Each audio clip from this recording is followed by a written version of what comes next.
The Whistler, another signal mystery.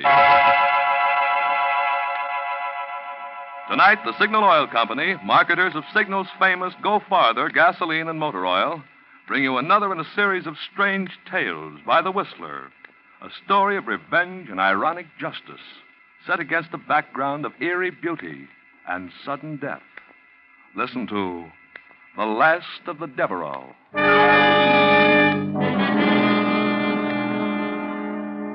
But first, an interesting fact.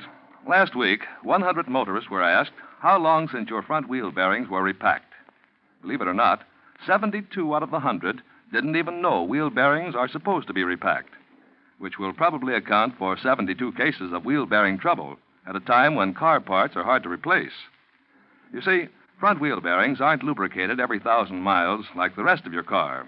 But every 10,000 miles, car manufacturers say front wheel bearings must be removed, cleaned, and packed with fresh grease.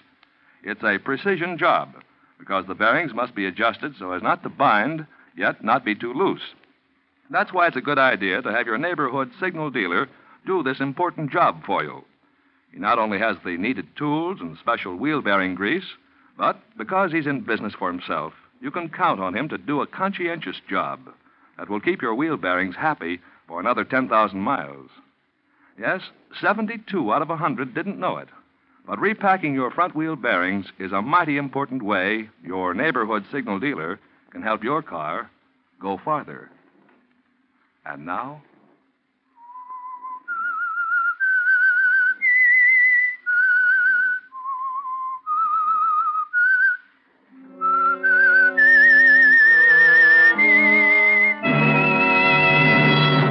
I am the Whistler, and I know many things, for I walk by night. I know many strange tales, many secrets hidden in the hearts of men and women who have stepped into the shadows.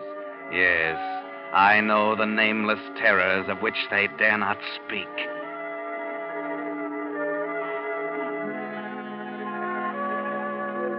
In the bayou country of the deep south, a land inhabited by the descendants of early French settlers, stands an ancient mansion called the Cypresses.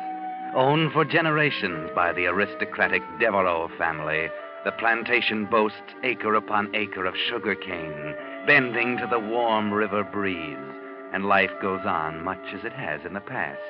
Beauty is everywhere, but danger too, like the treacherous morasses which lie beneath innocent flowers.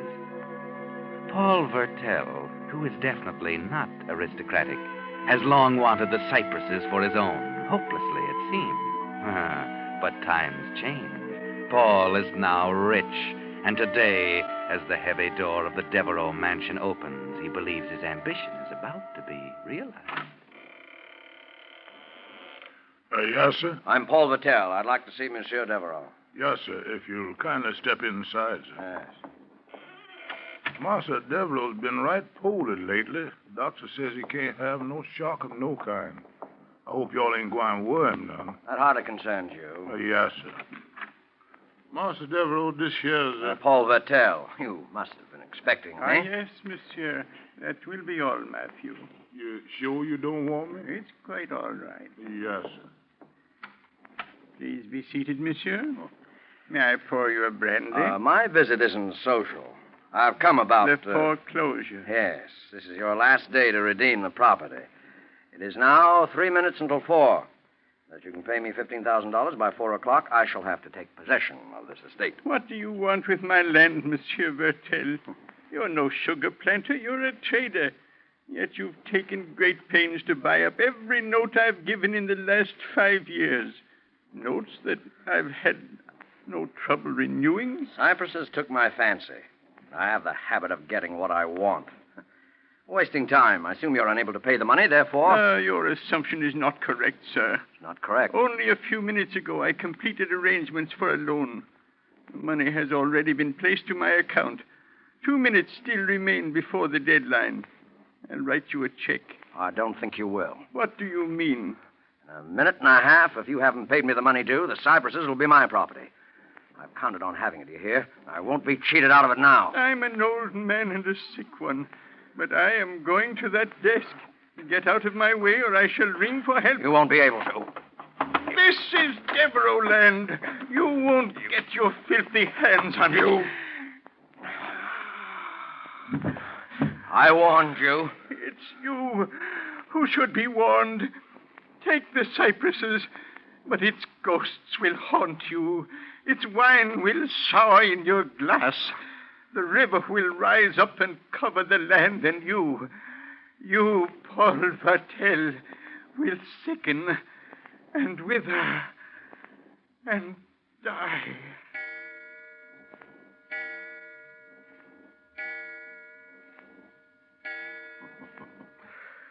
I've won, Devereaux. Your curse is as dead as you are.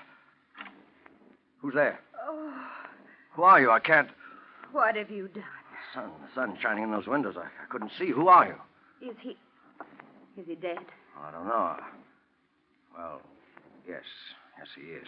Matthew. It must have been his heart. We were just talking, and he suddenly collapsed. Here he is, Miss Ann.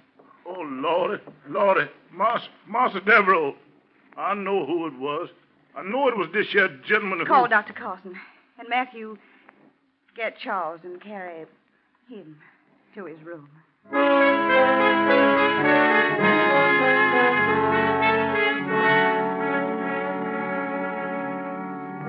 Poor old Monsieur Devereaux. But how very fortunate for Paul Vertel, now the new master of the cypresses. Paul is quite pleased with the way things are going. By nightfall, Dr. Carson has already signed the death certificate. An inquest would have been such an annoyance. Then, too, there is this Miss Anne, young and fascinating. Miss Anne, who at the dinner table identifies herself as Anne Martin, the Devereaux' housekeeper with a strong love for the cypresses, its gloomy old house, and its swamps. Now, what do you intend to do with the cypresses, Monsieur Vertel? Sell it at a handsome profit? Oh, no. I intend to live here, mademoiselle. When a man has spent 20 years fighting a highly unsympathetic world, he sometimes longs for a gentler mode of living. I mean to find it here. I believe there's an old family saying that only a Devereaux can be happy at the cypresses. I found that old family sayings have even less vitality than the old families which say them. I didn't know if you planned to stay, Monsieur Vertel, but I had a room prepared for you. I'm afraid there's no choice. I was, unfortunately, all too aware that Devereaux couldn't meet his obligations, so I made arrangements accordingly. An agricultural expert will be here first thing in the morning. I begin to understand your success in the world. Oh, but here's Matthew with some port wine. You'll find it very excellent. Ah. To the new master of the cypresses. And new life for a dying house.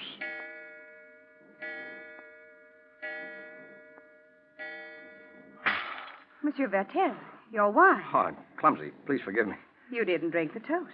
The clock, it struck 4 times. Is there anything odd about... Oh, I see what you mean. It must be nearly 11. That's strange. I've never known that clock to be wrong before. Master Devereaux died at 4 o'clock. It's your spirit of wandering. Matthew, you better go back to the kitchen. Yes. These old servants. Oh, but you seem tired, monsieur. Would you like to go to your room? Huh? Oh, well, yes, I believe I would. It's been a trying day for us all. I'll show you up. Oh. It's at the head of the stairs. Thanks. That's a spooky place. I suppose a stranger would find it so. Oh, mademoiselle. Yes? Don't suppose you've made any plans for yourself, that is. Why, no, I haven't. Everything happened so quickly, I'll have to find another job, of course. I hoped you'd consider staying on here for a while at least. All right, monsieur, if you wish it. Oh. Someone will have to make arrangements for the funeral. There are no relatives. You're more than repaying any debt you owe Monsieur Devereaux. I want to do what I can. Oh, here's your... Good Lord. Devereaux. Oh, I must have made a mistake. He looks quiet and peaceful in the candlelight. Lying there so still.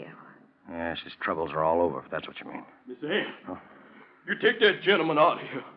Take him out before harm comes to him. Who's that? Oh, it's just Charles, Monsieur Devereaux's man. He's sitting up with his master's body. Please take that gentleman out of here, Miss Anne. It's all right, Charles. Shall we go, monsieur? By all means.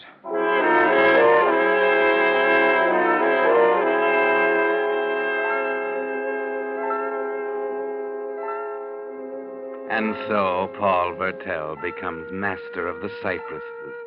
He's not superstitious enough to believe in a dead man's curse, and he should now be very happy, particularly since lovely Anne Martin is so friendly and helpful during the next few weeks.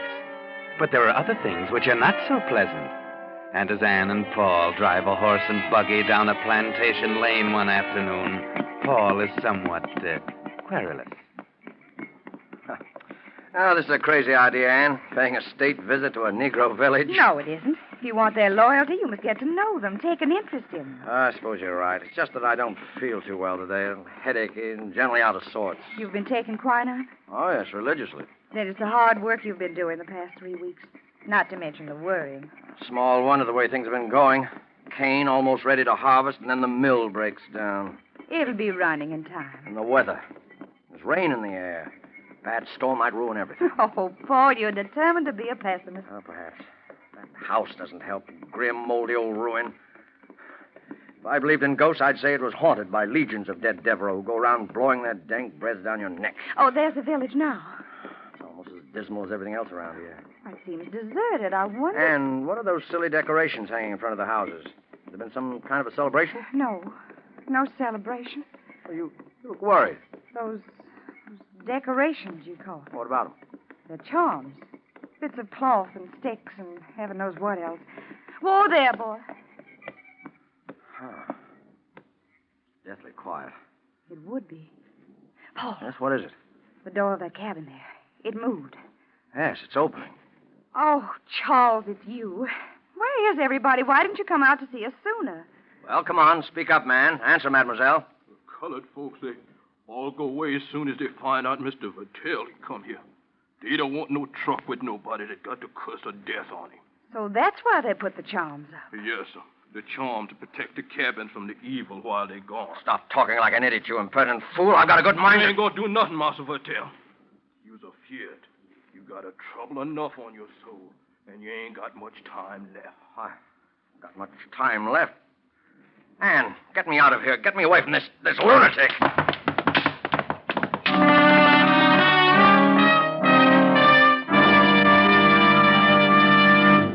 You are listening to The Whistler, another Signal mystery, brought to you by your friend, the Signal Oil Company, marketers of Signal's famous Go Farther gasoline and motor oil.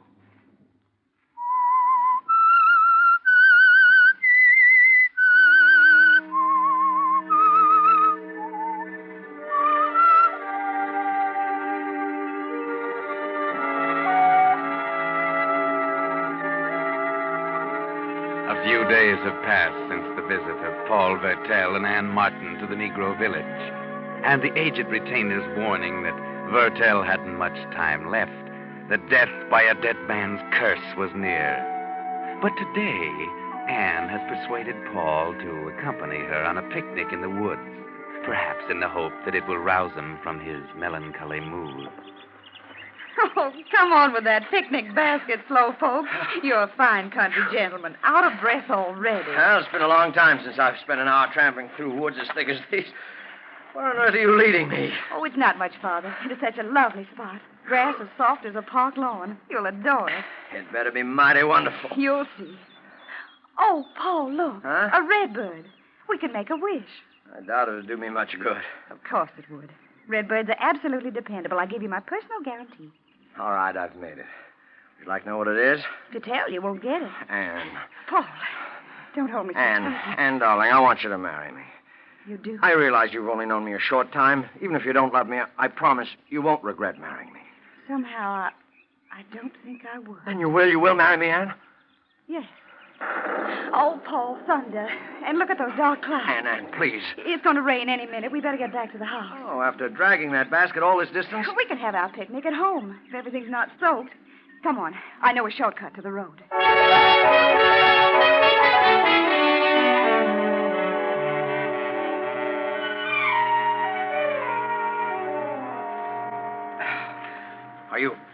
Are you sure you're going in the right direction? Looks as though we're heading into a swamp. You see that little hill over to the left? Yeah? The road's just beyond. Hurry, I felt a drop of rain. I can't keep this up much longer. I'm winded. Anne! Paul, here. Take my hand. Oh. Oh, the slime. It gives me the creeps. You're all right now. Lucky you didn't sink very deep. Stay on the path, though. These bogs are like quicksand. Oh, this is a horrible place. We'll soon be on solid ground.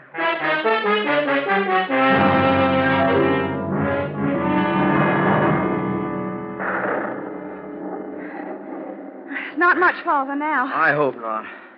Hey, what's that on top of that hill? It's a marker of some kind, I guess. Only I don't remember anything of that sort around here. Well, there's a mound of earth there beside it. In a few steps, we'll be able to make it out. It seems to be a grave. Only... It's open. I don't understand. A grave out here in the middle of nowhere? Well, let's go on, Ann. I've caught my breath. I'm curious. It's a marker, all right. A tombstone. Something's written on it. There's still enough light to read by if we go closer. It's like the earth's freshly turned. The grave's empty. What? Don't read it, Paul. Huh? Let's go, quickly. I can scarcely see it. Here will lie the mortal remains... Paul, no. The mortal remains of Paul Vertel. Now doomed. Soon dead.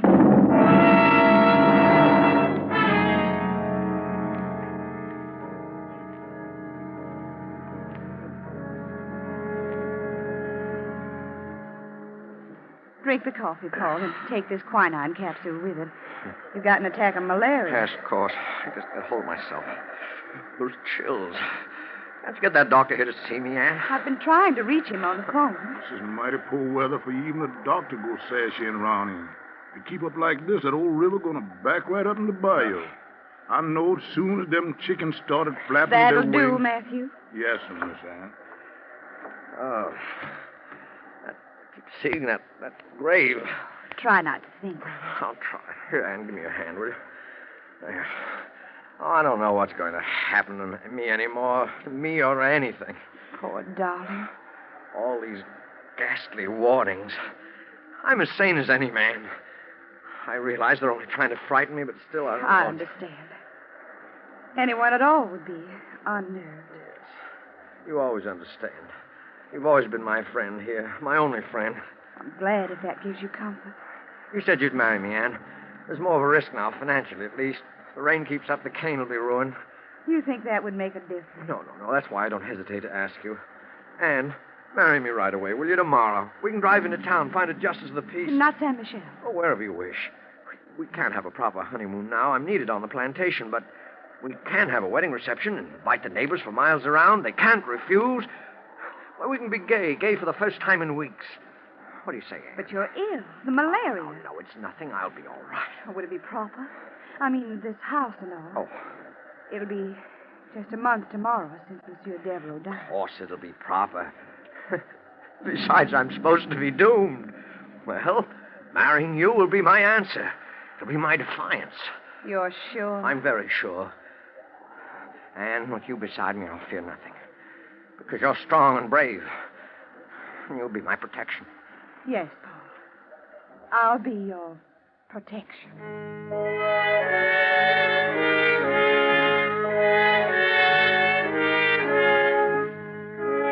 Paul feels that he's beaten his jinx now, that he'll have nothing else to fear. The next day, in a town not far away, he and Anne are married.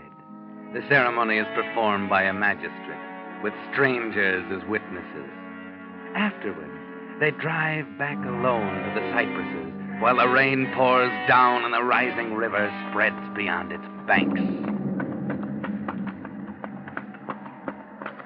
Well, Madame Vertel, here's your home and your first party with guests who've come to help us celebrate. Oh there. Oh. Charles, Matthews. Found it why isn't one of them here to take care of this horse? I'm not going to wait. I'll come with you.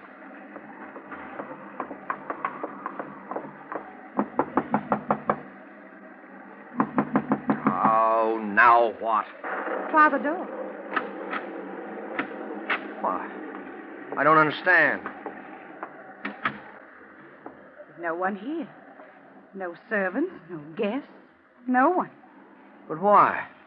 The guests didn't care to accept your invitation. Nonsense. No, it's this terrible weather. The servants have gone away because they're afraid. It isn't like you to talk that way, Anne. Now, let me take your coat. You were afraid last night. That's not true. Well, since we had the place to ourselves, we may as well go in the parlor. See? Everything's been arranged for the reception. A wedding cake, flowers, even champagne. I see.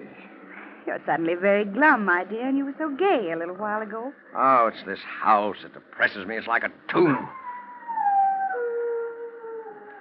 Means someone's going to die when a dog howls like that. But you're not afraid, are you, Paul? I'm here, you know. Your protection. Why do you keep implying that I'm afraid? Because you're trembling. It's the malaria, do you hear? There's nothing else. Wait a minute. There's a note on the desk. The inkstand.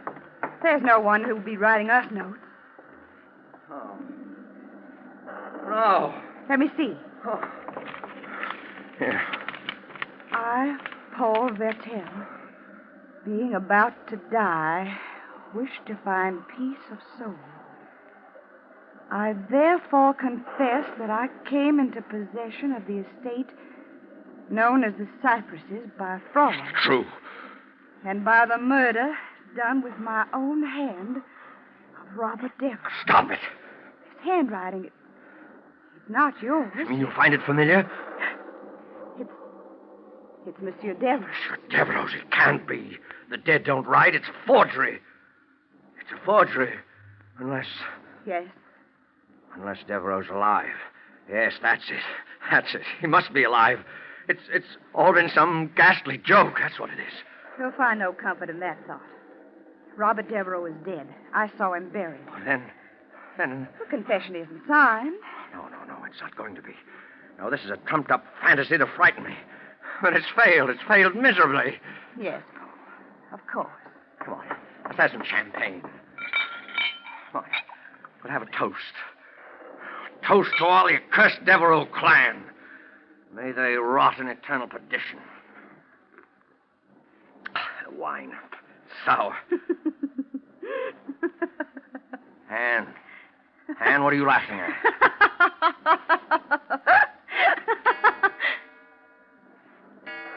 Oh, no. That clock. Yes, Paul. The clock. You remember when you first heard it? Talk like that. Don't talk like that. Why not, Paul? Surely you're not frightened. The lights. What's happened? They've gone out, Paul. The lights. And you're alone in the dark. Alone with that cursed Devereaux clan. One alive, the other's dead. Anne, what are you trying to do to me? You remember Robert Devereaux's last words. Take the cypresses. But its ghost will haunt you. Its wine will sour in your glass. The river will rise up and cover the land, and you, Paul Vertel, will sicken and wither and die. Then, you. Yes. I'm Anne Devereaux, daughter of the man you murdered. But you married me. Because I knew you were going to die. And that when you did, the cypresses would come back to me, your wife. You managed all this trickery. Can you be sure it's just trickery? You lie, cheat. You're worse than I am. You've been haunted by ghosts, Paul. Let me get my hands on your throat. The cypress's wine has soured in your glass. Where are you? The river is rising. Its water is covering the land. I trusted you. You've sickened and withered, and you will die. You see, even the storm wants to see the finish, Paul. Shall not die.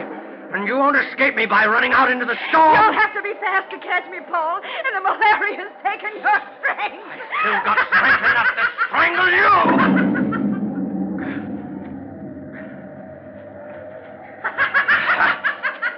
Kill you. I'll catch you and I'll kill you.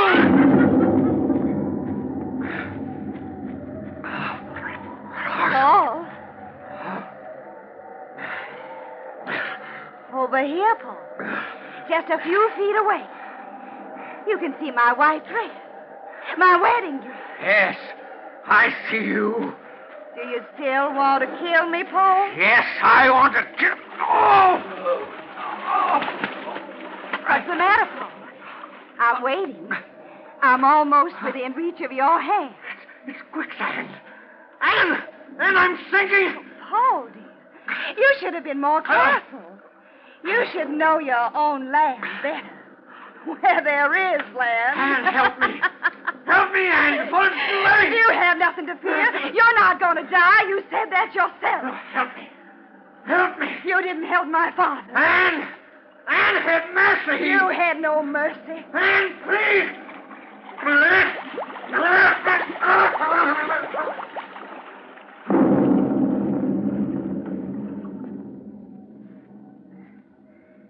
This is Devereaux land.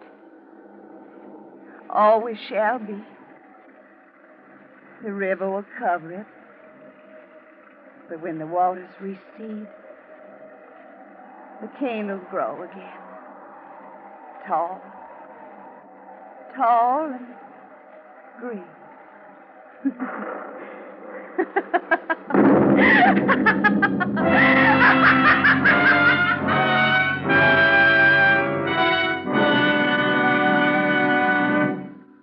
The Whistler will explain these strange happenings in just a moment. Meantime, here's an interesting incident called to our attention by Miss Norma Oberjorgi of Long Beach, California, who writes, "While returning from a trip recently, my motor heated up so I was afraid something serious was wrong. When I mentioned this to my signal dealer, he said, 'Wait a minute.' And pretty soon he was fussing around under the hood with a brush. It seems I'd driven through a swarm of insects, and they clogged the radiator grill. When he finished brushing out the insects, my car was running as cool as ever.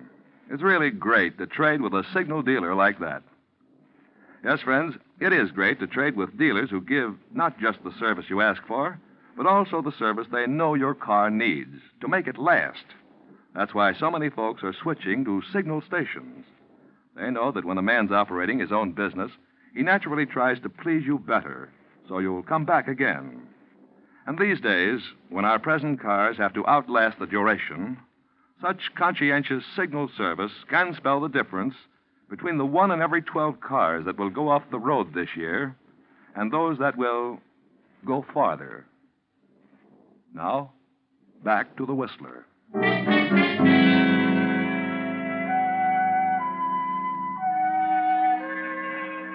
And so Anne Devereaux got the Cypresses back in the family. Yes, she'd tricked Paul Vertel, using every means at her command to break him in body and mind. She had an ally in the malaria, of course, but Anne even helped that along by giving Paul capsules of plain flour instead of quinine. Unfortunately for them, people can't store up as much hatred as Anne did without hurting themselves.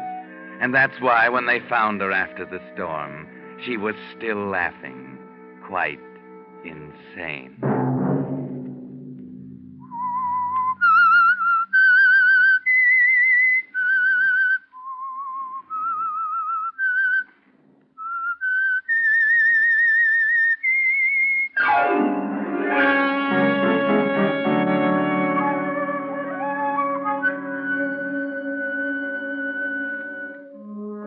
The Whistler is broadcast for your entertainment by the Signal Oil Company, marketers of Signal's famous Go Farther gasoline and motor oil, and your neighborhood signal dealer, at your service to keep your car running for the duration. The Whistler was produced by George W. Allen. Music composed and conducted by Wilbur Hatch. This program is being transmitted to our troops overseas by the Armed Forces Radio Service. Next Sunday night at 7:30, the Whistler will bring you another signal mystery, Till Death Do Us Part. Bill Pennell speaking.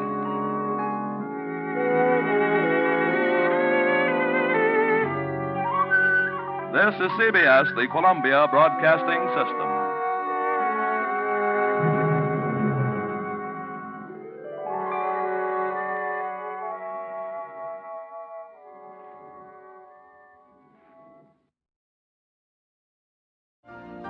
You've been listening to the OTR Gold Network. Find more classic radio at otrgold.com.